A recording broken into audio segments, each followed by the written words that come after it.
Assalamualaikum warahmatullahi wabarakatuh. Perkenalkan, nama saya Makmur Mubarak dari Program Studi Kesehatan Lingkungan Angkatan 2019 Fakultas Kesehatan Masyarakat Universitas Sriwijaya. Pada kesempatan ini, saya akan membahas tentang kinetika pencemaran dalam lingkungan. Sumber pencemaran lingkungan. Sumber pencemaran lingkungan yaitu masuknya atau dimasukkannya makhluk hidup, zat energi, dan atau komponen lain ke dalam lingkungan hidup oleh kegiatan manusia sehingga kualitas lingkungan menurun sampai tingkat tertentu yang menyebabkan lingkungan hidup tidak dapat berfungsi sesuai dengan peruntukannya. Kemudian bahan pencemar. Yang pertama, bahan pencemar berbentuk, yang kedua padat, yang ketiga cair, kemudian yang keempat gas atau partikel tersuspensi dalam tertentu ke dalam lingkungan, baik melalui udara, air maupun daratan, pada akhirnya akan sampai pada manusia. Pencemaran lingkungan ada 3 kelompok. Yang pertama pencemaran kimiawi, kemudian pencemaran fisik, dan pencemaran biologi. Yang pertama adalah pencemaran kimiawi. Pencemaran kimiawi adalah pencemaran yang disebabkan oleh zat-zat kimia, misalnya jenis logam atau jenis logam berat yang terdapat dalam limbah pabrik seperti raksa dan timbal. Kemudian selanjutnya adalah pencemaran fisik, yaitu pencemaran yang disebabkan oleh zat cair, padat atau gas. Zat cair yang menyebabkan pencemaran, misalnya limbah pabrik dan limbah rumah tangga. Zat padat yang dapat menyebabkan pencemaran, misalnya sampah. Gas yang menyebabkan pencemaran, misalnya asap dari suatu pabrik. Kemudian yang ketiga adalah pencemaran biologi. Pencemaran biologi adalah pencemaran yang disebabkan oleh berbagai macam mikroorganisme penyebab penyakit, misalnya sumur atau sumber air yang digunakan sehari-hari tercemar kuman penyebab penyakit. Karakteristik bahan pencemar. Yang pertama, karakteristik limbah cair. Karakteristik limbah cair dibagi menjadi 3 bagian, yaitu fisik, kimia, dan biologi. Yang pertama fisik, yakni berupa warna, bau, suhu, kepadatan, kekeruhan, minyak, dan grease. Padatan dibagi lagi menjadi padatan tersuspensi dan padatan terlarut, fraksi organik dan anorganik. Kemudian yang kedua, kimia, yakni berupa bahan organik dan anorganik. Organik contohnya biochemical, oksigen, demon atau disingkat dengan BOD. Kemudian yang ketiga adalah biologi, total coliform, fecal coliform, bakteri patogen, dan virus. Kemudian karakteristik limbah padat. Yang pertama, karakteristik fisik meliputi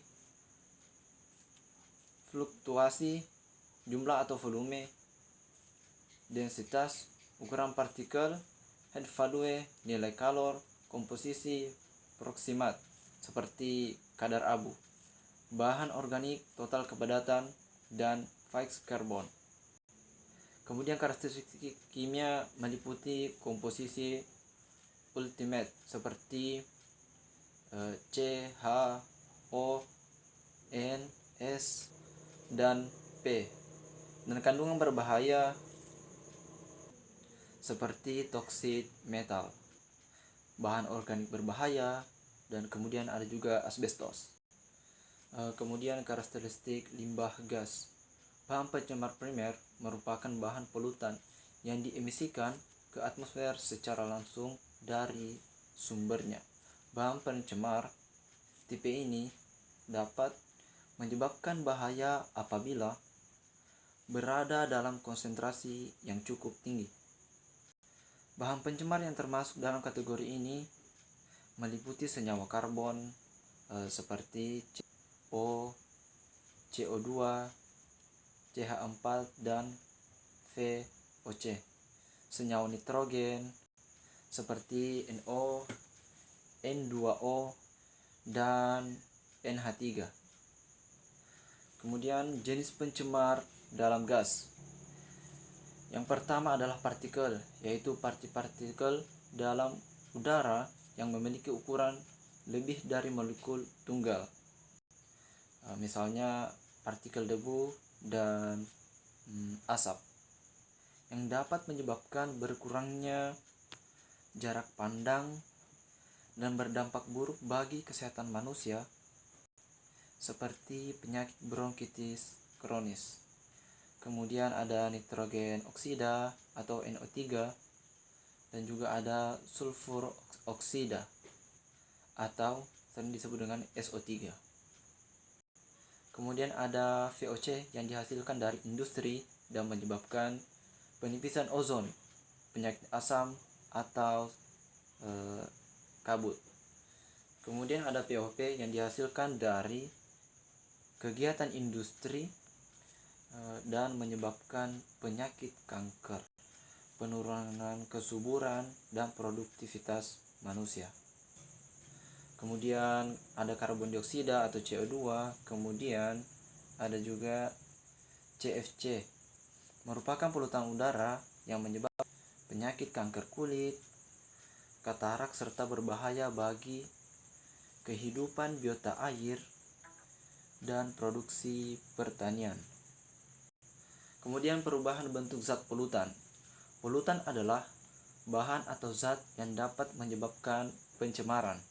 Suatu zat dapat dikatakan sebagai polutan apabila keberadaannya dapat menyebabkan kerugian terhadap makhluk hidup. Kemudian zat-zat yang menyebabkan polusi udara dinamakan polutan. Dan polutan itu sendiri berasal dari kegiatan manusia itu sendiri. Jadi polutan timbulnya karena aktivitas manusia. Kemudian suatu zat dikatakan polutan apabila berada bukan ada tempatnya, jumlahnya berlebih dan mengganggu, seperti timbal dan raks. Gas beracun seperti karbon dioksida dan karbon monoksida, limbah pabrik, asap pabrik, serta limbah rumah tangga seperti deterjen dan sampah. Kemudian selanjutnya adalah sifat-sifat polutan. Polutan bersifat merusak sementara dalam konsentrasi rendah. Jika bereaksi dengan lingkungannya, polutan tidak lagi merusak. Kemudian ada juga polutan yang merusak dalam waktu yang lama. Yang sebelumnya kan dalam waktu yang singkat. Polutan yang termasuk dalam konsentrasi yang rendah belum memiliki sifat merusak. Namun demikian, jika polutan berakumulasi dalam lingkungan tertentu dalam jangka waktu yang lama, nah disitulah polutan tersebut akan sangat merusak. Ada pencemaran zat polutan dalam air, ada pencemaran zat polutan dalam tanah, dan pencemaran zat polutan pada udara juga ada. Selanjutnya adalah mekanisme pergerakan bahan pencemar di air. Air merupakan unsur pokok dalam kehidupan manusia, dipergunakan untuk rumah tangga, industri, reaksi, pertanian, transportasi, perikanan, rekreasi, dan lain-lain. Pencemaran air dapat terjadi pada air permukaan maupun dalam tanah. Air permukaan misalnya air sungai, air danau, air sumur dangkal, kemudian air laut juga termasuk. Sedangkan yang dimaksud dengan air dalam tanah ialah sungai bawah tanah, kemudian lapisan air dalam tanah, kemudian sumur yang dalam, maksudnya air sumur yang dalam. Zat-zat pencemar dalam air ada dua, yaitu pencemar yang dapat terurai, kemudian jumlah zat pencemar organik yang dapat terurai. Kemudian mekanisme pergerakan bahan pencemar di udara. Pencemaran udara adalah masuknya atau dimasukkannya zat, energi atau komponen lain dalam udara oleh kegiatan manusia sehingga melampaui baku mutu udara yang telah ditetapkan. Sumber pencemaran udara dapat dibagi menjadi tiga, yaitu sumber perkotaan dan industri, sumber pedesaan atau pertanian, kemudian yang ketiga adalah sumber alami. Kemudian mekanisme pergerakan bahan pencemar di tanah. Kontaminasi pada tanah dan perairan diakibatkan oleh banyak penyebab, termasuk limbah industri, limbah pertambangan, residu pupuk dan pestisida, hingga bekas instalasi senjata kimia.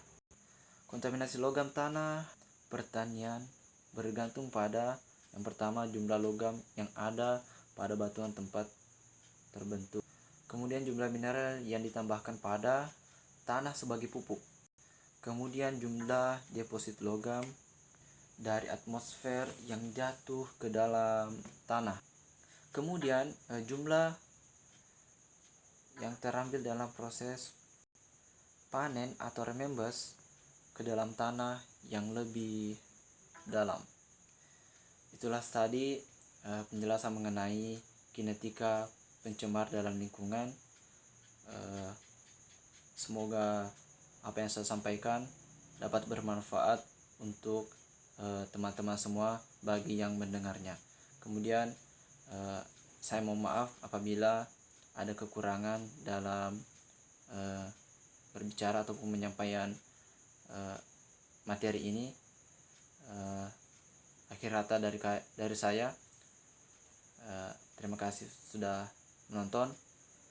Jangan lupa like, komen, dan share.